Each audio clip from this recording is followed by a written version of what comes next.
A través de la asignatura Norteamérica de la licenciatura en Relaciones Internacionales de la Facultad de Ciencias Políticas y Sociales de la Universidad Nacional Autónoma de México, del Sistema de Universidad Abierta y Educación a Distancia, se presenta el podcast Documentos clave de la configuración estadounidense.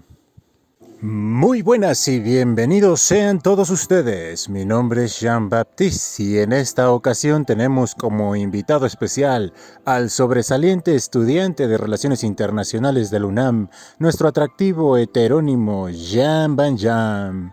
Nuestra misión del día de hoy es aportar luz al proceso de consolidación de la nación estadounidense, primero como entidad soberana dentro del contexto internacional, para luego consolidarse como la hegemonía dominante del mundo. Para conseguir lo anterior tenemos preguntas preparadas a nuestro invitado que procedemos a enunciar de una sola vez y por todas para permitirle desarrollar de la forma más concisa y coherente posible sus meditaciones al respecto. Señor Van Jam, ¿qué podría comentarnos respecto a los siguientes documentos históricos de Estados Unidos y cuáles serían las características más notables y trascendentes de cada uno? ¿Cuál sería la importancia de revisarlos en su propio contexto como una parte importante de la configuración de Estados Unidos de Norteamérica como nación? Anótele por favor, la lista es la siguiente. The Mayflower Compact, la Declaración de Independencia, Panfleto The Common Sense y The Great Nation of the Futurity. Muy buena tarde, claro que sí, cómo no. Antes que nada, gracias por la invitación y gracias al estimado auditorio que nos acompaña. Para responder con puntualidad a estas interesantes preguntas, antes debemos entender qué estaba pasando con las personas que participaron en la redacción y proclamación de cada documento.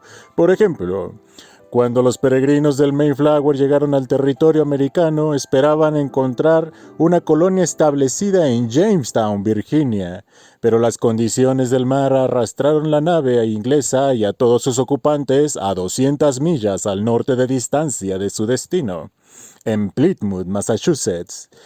En esta tierra aún no se había establecido ninguna colonia y no existían leyes bajo las que suministrar el orden civil a los recién llegados.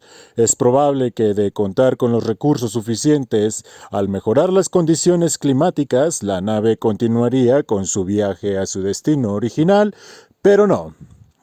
Para establecer el orden que les permitiera convivir con los strangers, personas que no profesaban el protestantismo, y de esta manera poder sobrevivir a sus condiciones emergentes, redactaron el acuerdo llamado The Mayflower Compact.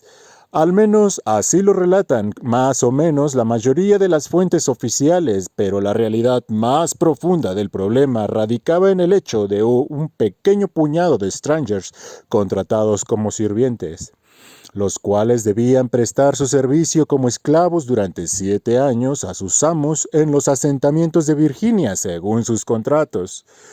Manifestaron su voluntad de prescindir de sus obligaciones contractuales debido a que en este asentamiento no existía una ley que les obligara a corresponder como tal.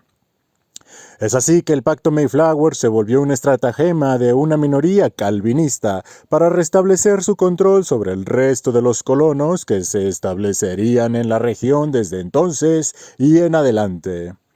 El pacto se volvió la base de los gobiernos de la región debido a que, pese a no establecer independencia alguna de la corona inglesa, sí que les permitía a los nuevos propietarios de estas tierras definir sus propias leyes, adaptándolas a los preceptos del protestantismo, del valor del trabajo y de la acumulación de su propia riqueza.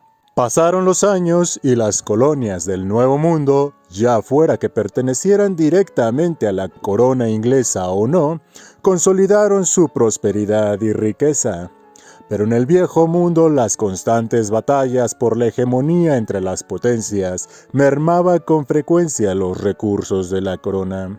A mediados del siglo XVIII, la llamada Guerra de los 7 Años obligó a la corona inglesa a buscar más recursos provenientes de sus colonias americanas, a través de una serie de leyes y nuevos impuestos que limitaban la maniobrabilidad económica de los propietarios americanos. Por supuesto que las colonias tenían de por sí sus propios problemas, derivados sobre todo de la avidez con la que los propietarios desarrollaban su economía en la región a través de la explotación desmesurada de esclavos y ciudadanos libres, pero pobres. Sin embargo, la implementación de estos controles económicos sobre los territorios de las colonias les permitió a los propietarios proclamar un individuo común al cual responsabilizar por los padecimientos sociales de sus territorios. Es así como en su declaración de independencia establecerían lo siguiente: cuando una larga serie de abusos y usurpaciones, dirigida invariablemente al mismo objetivo, demuestra el designio de someter al pueblo a un despotismo absoluto, es su derecho, es su deber del pueblo derrocar ese gobierno y establecer nuevos resguardos para su futura seguridad. Aún así, una considerable proporción de la población en las colonias se manifestaba rehúsa a separarse del gobierno de la corona inglesa. Había que encontrar una forma de consolidar la idea de que la independencia de la región significaría una mejora en su condición social. Es así que Thomas Paine redacta el panfleto The Common Sense, una redacción audaz que recurrió a la sátira y al lenguaje común para dirigirse a las audiencias de hombres libres y alfabetizados. Con una perspectiva generalizada, es sencillo identificar que, pese al elaborado lenguaje y a la alusión reiterada del derecho natural del hombre a la libertad y a la propiedad expresada con frecuencia en estos documentos, la intención de estos no avanza más allá de las intenciones de los propietarios más prósperos en las colonias de mantener su situación tal y como se encontraba, para lo que debían encontrar las más amplias simpatías posibles entre las poblaciones desfavorecidas que podían aproximar su condición social a la de aquellos. De momento no sería necesario incluir a nativos, esclavos y por supuesto tampoco a las mujeres.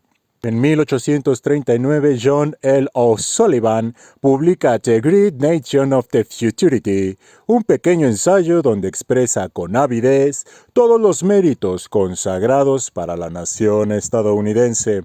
En esta redacción recupera con gran habilidad las características que diferencian a Estados Unidos de Norteamérica de sus homólogos europeos, dotando de una moralidad superior a la nación norteamericana por su principio de igualdad de derechos. No conforme con ello, desarrolla la idea de cómo es imposible identificar en la historia de las grandes naciones un antecedente tan siquiera similar a la conformación política del gobierno estadounidense. De esta forma declara: no nos interesan las escenas de la antigüedad, solo como lecciones para evitar casi todos sus ejemplos.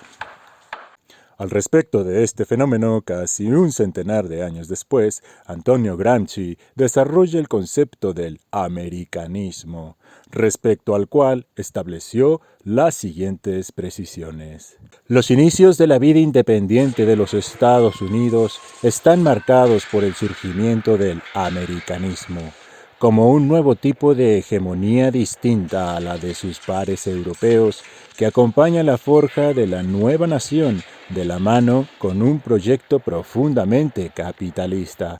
En contraste con las expresiones de reconocimiento a la magnificencia y a la bondad del sistema organizativo estadounidense expresadas por Sullivan, debemos en todo caso insistir en la verdadera naturaleza de los planteamientos de un sistema que se funda en la explotación circunstancial de las mayorías en beneficio del derecho a la igualdad de una minoría bien definida.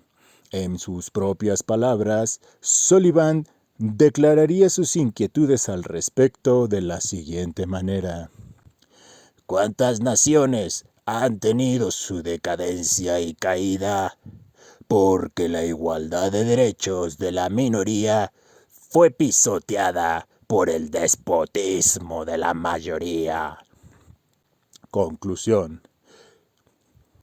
Como ya comentamos, debemos establecer que estos documentos atraerían a las abejas a convidar con un sistema que, en el fondo, utilizaría la promesa de una vida mejor para las poblaciones menos beneficiadas, siempre que se abnegaran en fuerza y espíritu al trabajo en favor de una población minoritaria con el beneficio de ser iguales en derecho, siempre que el peso de sus bolsillos fuera el suficiente.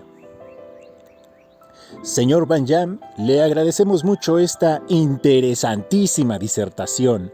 Lamentablemente el tiempo se nos ha agotado, pero lo esperamos ansiosos en una próxima ocasión. ¿Algún último mensaje a nuestra audiencia? Les agradezco mucho la atención recibida y les deseo siempre todo lo mejor. Querido auditorio, eso sería todo por hoy. Muy buenas y hasta la próxima.